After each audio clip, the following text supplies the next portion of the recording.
If you belong to a religious group, Christian or Muslim, that thinks that race or the color of a person's skin is an important factor, then you are really in a devil group, because God is not a respecter of persons.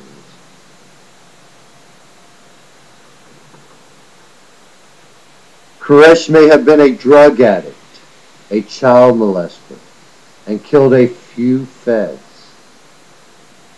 but that doesn't mean he didn't have the anointed spirit on him. God can give his kingdom to anyone he wishes. He has often used people like Quraysh or me to confound the wise.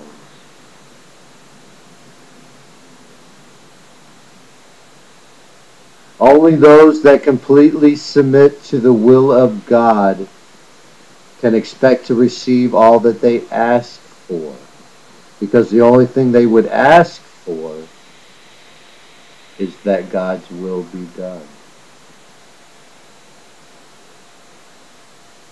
Thinking that being separated from God for all eternity may not be that bad, considering the fact that you are now separated from him and you seem to be handling it just fine, is forgetting that in hell you will no longer have the simple blessings that God is now bestowing on both the wicked and the righteous. In hell you will be separated from all that is good. There will only be unrelenting torment forever.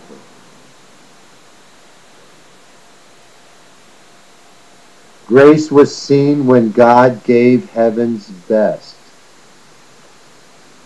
to save earth's worst.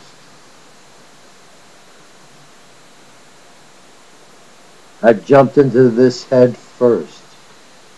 I've poured my guts out. I have even agreed to give all I have to help build the kingdom of God. And all you want to do is take away my place of leadership and count me with the transgressors, so I can't share in the ministry of Christ. Being responsible for denying me is going to be a very heavy burden to bear for some of you when you find out that I am innocent and that it really is you who is the betrayer, because you wanted to condemn me. But I will forgive you, so you are not seized with remorse forever. If you decide to sing a new song and not completely desert me, once I issued the decree to all those written in the book of life to return to New Jerusalem to dwell with me forever.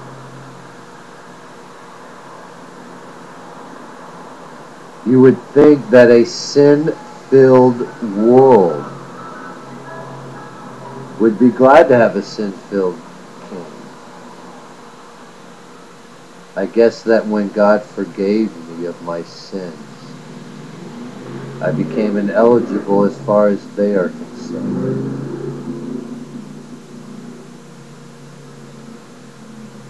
Every time you pray for a physical healing or miracle, and it doesn't happen, you are chipping away at your faith.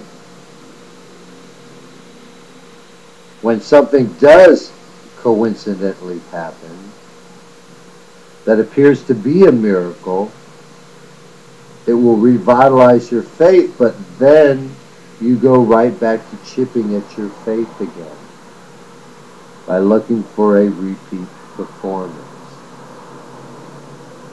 That is why I don't ask for physical miracles.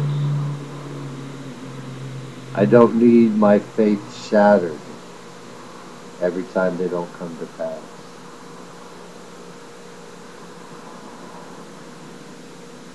I don't believe in physical miracles. I believe in God. My faith is not based on believing in miracles. It is based on believing in Jesus.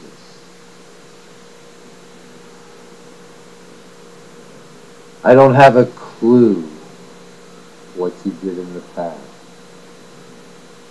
And I'm not going to ask because, quite frankly, I don't care. What I do care about is what you're doing now. How do you allow only one person at a time to speak in tongues without forbidding any others from speaking in tongues also? You do it by realizing that the Bible is referring to not allowing a church service to be conducted in more than one language at the same time.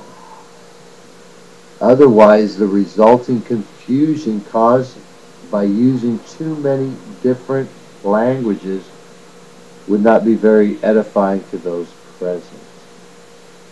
This is not meant to exclude other languages either by only allowing services to be conducted in 2 or 3 main languages. God is not saying that He only permits Arabic, Latin, or Hebrew, for example. What His Word is saying is that He prefers things to be done in an orderly manner, and that there is a proper place for everything, so that everyone may be instructed and encouraged. Laying on of hands is to give a believer a little push in the right direction so that they can get into the flow of things.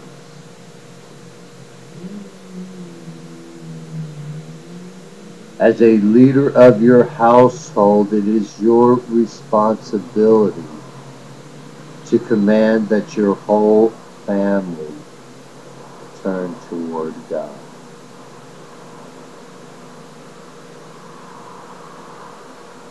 There is no reason why a priest who has been accused of sexually assaulting a child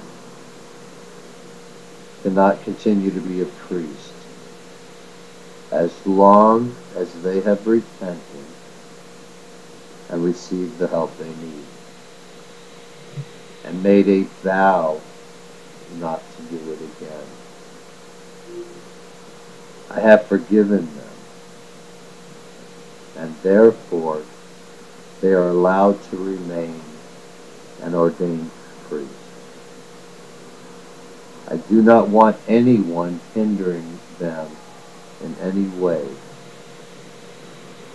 except maybe requiring them to not be alone with children.